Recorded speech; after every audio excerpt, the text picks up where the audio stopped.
Hi, it's Nero here from Investment Rise, and we've now seen the latest data from CoreLogic as of the end of January, and the median house prices in Australia have just hit a record. Yep, that's right. As of the end of January 2021, according to CoreLogic, it has never ever been more expensive to buy a property on average across all of Australia. And so the question then has to be asked, well, if we've just hit a record from a price perspective, and 12 months ago, 24 months ago, even 3-4 years ago, prices, especially in our big cities, weren't exactly cheap, and now they're the most expensive they've ever been on average. You've got to ask yourself, well, does that mean that we've missed the boom? Does that mean that prices are about to go backwards? They're about to correct? Because how can, if prices are at a record high right now, how can we be at the start of a property boom, which is exactly what I believe we're at, right? I mean, yes, we're at record prices on average, but there are some markets that are still struggling, other markets that are doing exceptionally well. But yes, I believe we're at the start of a property boom. So if you're someone who's wondering, oh, look, when are prices going to stop rising? When are they going to fall? I'm afraid I've got some bad news for you, because if you've seen any of our past work, you know that I said that the property boom in Australia started in October of 2020. And now as I record this video in February, we're at record high prices. We've seen Commonwealth Bank come out and predict some significant capital growth over the next little while. Many of the other banks have also predicted record price rises as well. And the question though is, what's driving it?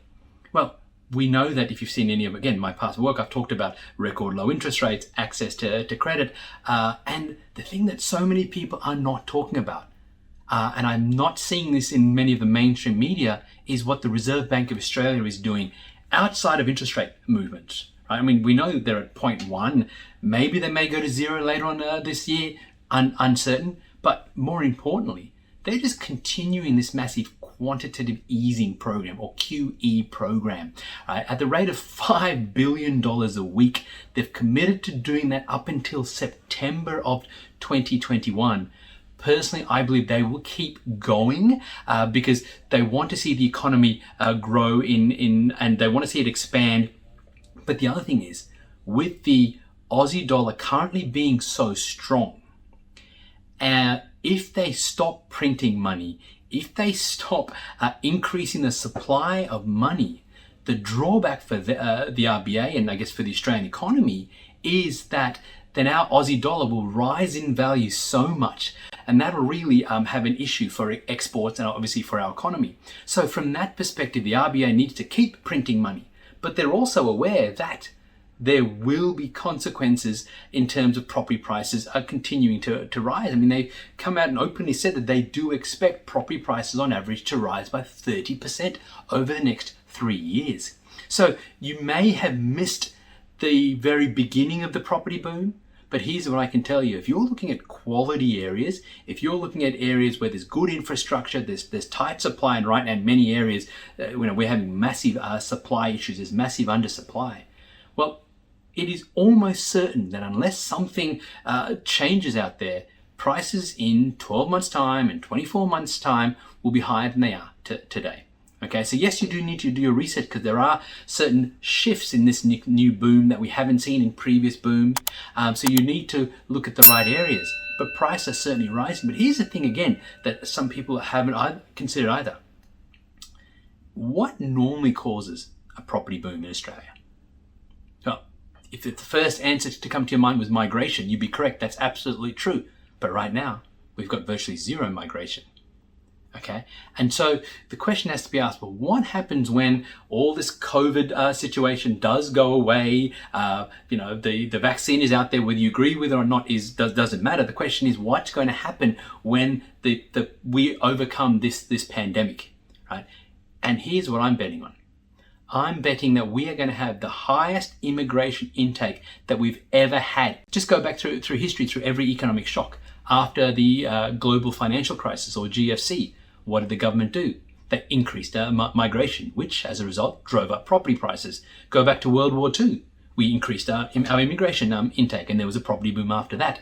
Now, does that mean that the government wants prices to rise higher? No, right? Not necessarily. However, that's what we call an unintended consequence of what they're doing. I mean, think about it this way. The government right now is running, at the federal level especially, has its biggest deficit probably on record. Okay, so they need to obviously work out how to increase their income to bridge that deficit. Now, how does a government earn more income? Well, essentially two ways. They can either sell something which isn't very popular, or they can increase taxes. And more importantly, they can increase tax revenue. Now, when I say increase tax revenue, there's two ways they can do that, right? The first way we always think about is, oh, they're going to raise our taxes. Well, you and I both know that isn't very popular when it comes to elections and getting re-elected. So they don't necessarily want to do that, especially with the Liberal government's focus on keeping taxes low. So then, what's the other way to increase tax revenue? Have more people in this country paying tax, right? I mean, think about it. If you've got one person, for example, paying $800 in tax, and now you bring in someone from overseas, you've got two people paying $800 in tax. Well, that's $1,600. You've just doubled tax revenue. I know a very basic example, but it illustrates the fact that for the government to improve their fiscal deficit, they need to increase their income, which means they need more tax revenue. And that's only, and the best way rather for them to do that is to bring more people in. So they are going to increase our immigration. I think you're going to see the biggest intake we've ever had on record. And that means you're going to have more demand on property prices because people need to live somewhere. This undersupply issue, yes, there's going to be more supply coming on board in the future, but the undersupply is going to stay for a while. If you are waiting for property prices to finish rising, you could be waiting quite a while. And look, mind you, I am not someone who just says that, I'm always someone who believes that property prices are going to rise. If you've followed any of my past work, you know that I was one of the lone voices who predicted that property prices, especially in Sydney and Melbourne, would fall in 2017 or so. And that was our biggest decline on record, okay? But I'm not the only one now saying this. We've even got many property bears who are saying that they now accept the fact that property prices will rise. In fact, one of the biggest so-called property bears who gained a lot of publicity in Australia over the last few years. And a property bear is someone who essentially is bearish on property prices. So he or she expects that property prices are going to fall. One of the biggest property bears has been the managing director of SQM Research, Lewis Christopher, who said, and I quote, "They will never let a housing crash happen in this country." Managing Director Lewis Christopher told the Australian Financial Review. And by they, he means the federal government. Okay, so the fact is that as high as property prices are, and they are, they're not falling anytime soon. So if you're thinking you're going to wait to get on get a good deal, to get a good bargain, I'm afraid that window of opportunity has closed. That was last year before October. Now it's a case of finding a good area, getting into the market, and then riding that next wave of capital growth that's coming, so that you know that what you buy today is going to give you a much better return on capital in the next few years.